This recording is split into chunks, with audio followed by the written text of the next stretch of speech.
नमस्कार दोस्तों, कलयुग के चमत्कार संतों की वाणी में आप सबका स्वागत है। दोस्तों, आज 6 जुलाई संकष्टी चतुर्थी यानी संकटों का नाश करने वाली चतुर्थी। हिंदू कैलेंडर के अनुसार हर महीने के कृष्ण पक्ष की चतुर्थी तिथि को संकष्टी चतुर्थी कहते हैं। सावन माह में संकष्टी चतुर्थी को गजानन संकष्टी चतुर्थी के नाम से जाना जाता है और कुछ लोग इस दिन व्रत रखते हैं। ये व्रत सूर्योदय से चंद्रोदय तक चलता है। संकष्टी चतुर्थी में शाम को गणपति जी की पूजा और फिर रात में स्त्रियां चंद्रमा को अर्घ्य देकर इस व्रत का पालन करती हैं। मान्यता है कि गजानन संकष्टी चतुर्थी व्रत करने वालों के सारे कष्ट भगवान गणेश हर लेते हैं। सावन का महीना शुरू होने वाला है। आइए जानते हैं संकष्टी चतुर्थी व्रत की डेट, पूजा विधि, मुहूर्त के बारे में, समय के बारे में। सावन माह की गजानन संकष्टी 6 जुलाई को है। सावन का महीना भगवान शिव को समर्पित है और गणेश जी शिव के पुत्र हैं।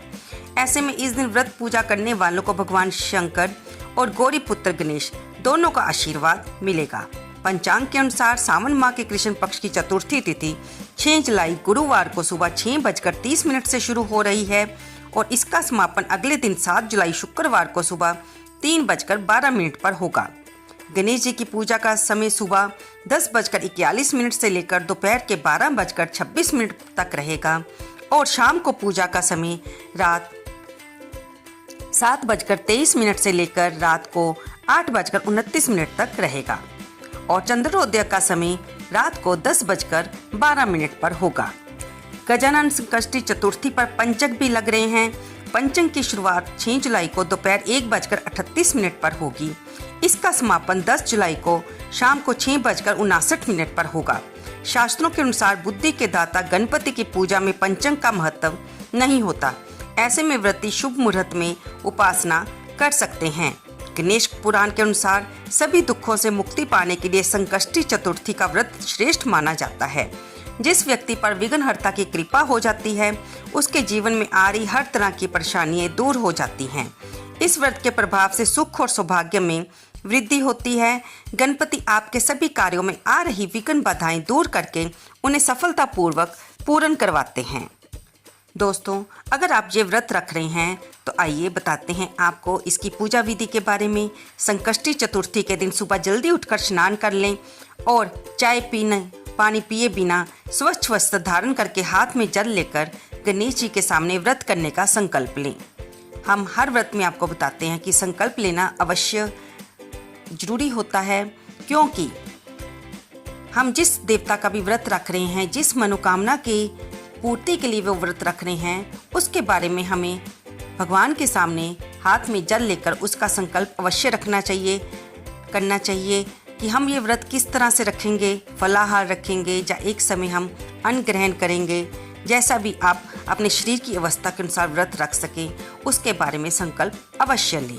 संकल्प लेते हुए अपने हाथ में जल रखें, थोड़े से चावल, अगर एकादशी है चावल ना रखें, फूल रखें और दूसरा व्रत है तो चावल रखकर और थोड़ी सी दक्षिणा रखकर भगवान के सामने संकल्प लें कि मैं अपना नाम लें, अपने क्षेत्र का नाम लें, देश का नाम लें, अपने गोत्र का नाम लें और फिर व्रत धारण करने का संकल्प लें।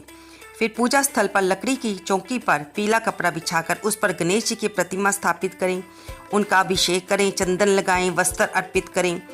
अगर आप प्रतिमा पर वस्त्र नहीं अर्पित कर सकते तो मन में श्रद्धा भाव रखते हुए कलावा अर्पित करें यानी कि मोली।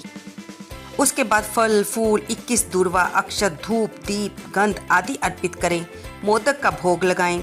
उसके बाद गणेश चालीसा का पाठ करें और इस व्रत की कथा सुनें, फिर आरती करें। शाम की पूजा में एक बार फिर से गणेश जी की इसी विधि से पूजा करें और आरती करें। उसके बाद चंद्रोदय पश्चात चंद्रमा को अर्घ्य दें और आइए अब सुनते हैं सावन मास के संकष्टी चौथ की व्रत कथा। भविष्य पुराण में कहा गया है कि जब मन संकटों से घिरा महसूस करें तो गणेश चतुर्थी का व्रत करें। इससे कष्ट दूर होते हैं और धर्म, अर्थ, मोक्ष, विद्या, धन व आरोग्य की प्राप्ति होती है।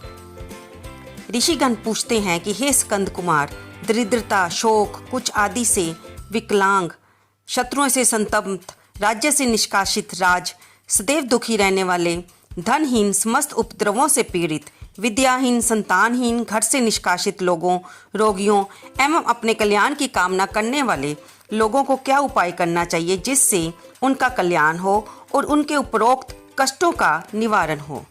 यदि आप कोई उपाय जानते हैं तो उसे बतलाइए। स्वामी कार्तिकेय जी ने कहा, हे ऋषियों, आपने जो प्रश्न किया है उसके निवारणार्थ मैं आप लोगों को एक शुभदायक फल बतलाता हूँ, उसे सुनिए। इस व्रत के करने से पृथ्वी के समस्त प्राणी सभी संकटों से मुक्त हो जाते हैं। ये व्रत राज महापुण्यकारी एवं मानवों को सभी कार्यों में सफलता प्रदान करने वाला है। विशेषतया यदि इस व्रत को महिलाएं करें तो उन्हें संतान एवं सौभाग्य की वृद्धि होती है। इस व्रत को धर्मराज युधिष्ठिर ने किया था। पूर्व काल में राज्यच्युत होकर अपने भाइयों के साथ जब धर्मराज वन में चले गए थे तो उस वनवास काल में भगवान श्री कृष्ण ने उनसे कहा था। युधिष्ठिर ने भगवान श्री कृष्ण से अपने कष्टों के निवारण के लिए जो प्रश्न किया उस कथा को आप श्रवण कीजिए। युधिष्ठिर पूछते हैं, हे पुरुषोत्तम, ऐसा कौन सा उपाय है जिससे हम वर्तमान संकटों से मुक्त हो सकें? हे गदाधर, आप सर्वज्ञ हैं, हम लोगों को आगे अब किसी प्रकार का कष्ट ना भुगतना पड़े ऐसा उपाय बताइए। सकंद कुमार जी कहते हैं कि जब धैर्यवान युधिष्ठिर ने भगवान कृष्ण से पूछा तो उन्होंने कहा कि हे राजन, संपूर्ण कामनाओं को पूर्ण करने वाला एक बहुत बड़ा गुप्त व्रत है। इस व्रत के संबंध में मैंने आज तक किसी को नहीं बताया है। हे राजन, प्राचीन काल में सतयुग की बात है। पर्वतराज हिमाचल की सुंदर कन्या पार्वती ने शंकर जी को पति रूप में प्राप्त करने के लिए गहन वन में जाकर कठोर तपस्या की, परंतु भगवान शिव प्रसन्न होकर प्रकट नहीं हुए। तब शैल तनया पार्वती जी ने अनादिकाल से विद्यमान गणेश जी का स्मरण किया। गणेश जी को उसी क्षण प्रकट देखकर पार्वती जी ने पूछा कि मैंने कठोर, दुर्लभ और लोमहर्षक तपस्या की, किंतु अपने प्रिय भगवान शिव को प्राप्त ना कर सकी। वह कष्ट विनाशक दिव्य व्रत जिसे नारद जी ने कहा है और जो आपका ही व्रत है, उस प्राचीन व्रत को आप मुझसे कहिए। पार्वती जी की बात सुनकर तत्कालीन सिद्धिदाता गणेश जी उस कष्टनाशक शुभदायक व्रत का प्रेम से वर्णन करने लगे। गणेश जी ने कहा, हे अचल सुते, अत्यंत पुण्यकारी एवं समस्त कष्टनाशक व्रत को कीजिए। इसके करने से आपकी सभी आकांक्षाएं पूर्ण होगी और जो व्यक्ति इस व्रत को करेंगे उन्हें भी सफलता मिलेगी। श्रावण के कृष्ण चतुर्थी की रात्रि में चंद्रोदय होने पर पूजन करना चाहिए। उस दिन मन में संकल्प करें कि जब तक चंद्रोदय नहीं होगा मैं निराहार रहूंगी, पहले गणेश पूजन करके ही भोजन करूंगी। मन में ऐसा निश्चय करना चाहिए। इसके बाद सफ़ेद तिल के जल से स्नान करें, मेरा पूजन करें। यदि सामर्थ्य हो तो प्रति मास स्वर्ण की मूर्ति का पूजन करें। फिर षोडशोपचार विधि से भक्ति पूर्वक पूजन करें।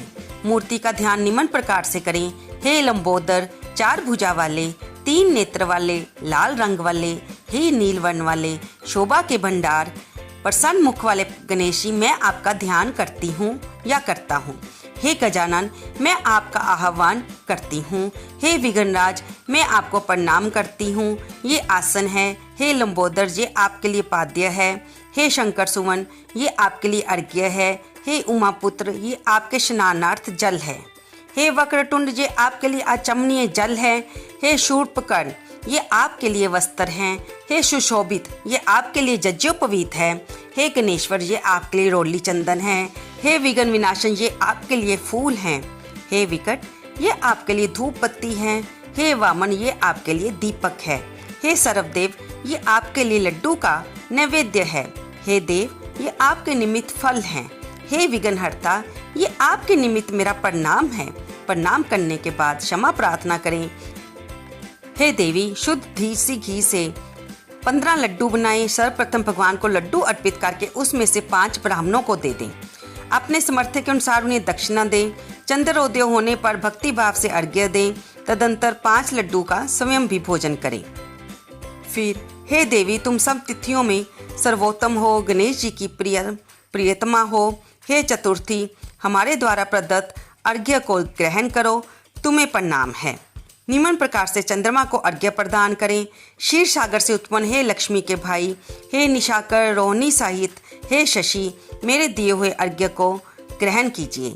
गणेश जी को भी इस प्रकार प्रणाम करें। हे लंबोदर, आप संपूर्ण इच्छाओं को पूर्ण करने वाले हैं, आपको प्रणाम है। हे विघ्न विनाशक, आप मेरी अभिलाषाओं को पूर्ण करें। उसके बाद ब्राह्मण की प्रार्थना करें। हे दिव्यराज, आपको नमस्कार है, आप साक्षात देव स्वरूप हैं। गणेश जी की प्रसन्नता के लिए हम आपको लड्डू समर्पित कर रहे हैं। आप हम दोनों का उद्धार करने के लिए दक्षिणा सहित इन लड्डुओं को स्वीकार करें।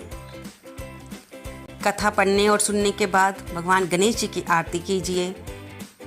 आइए सुनते हैं उनकी आरती। जय गणेश जय गणेश जय गणेश देवा, माता जाकी पार्वती पिता महादेवा, एक दंत दयावंत चार पूजाधारी, मस्तक सिंदूर सोहे मूसे की सवारी।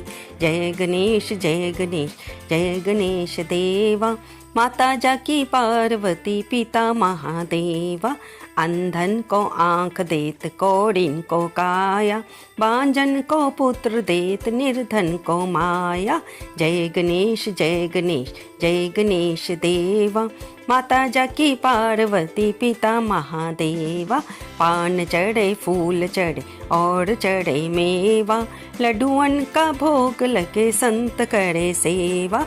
जय गणेश जय गणेश जय गणेश देवा, माता जाकी पार्वती पिता महादेवा, पान चढ़े फूल चढ़े और चढ़े मेवा, शूर शाम शरण आयो सफल कीजे सेवा।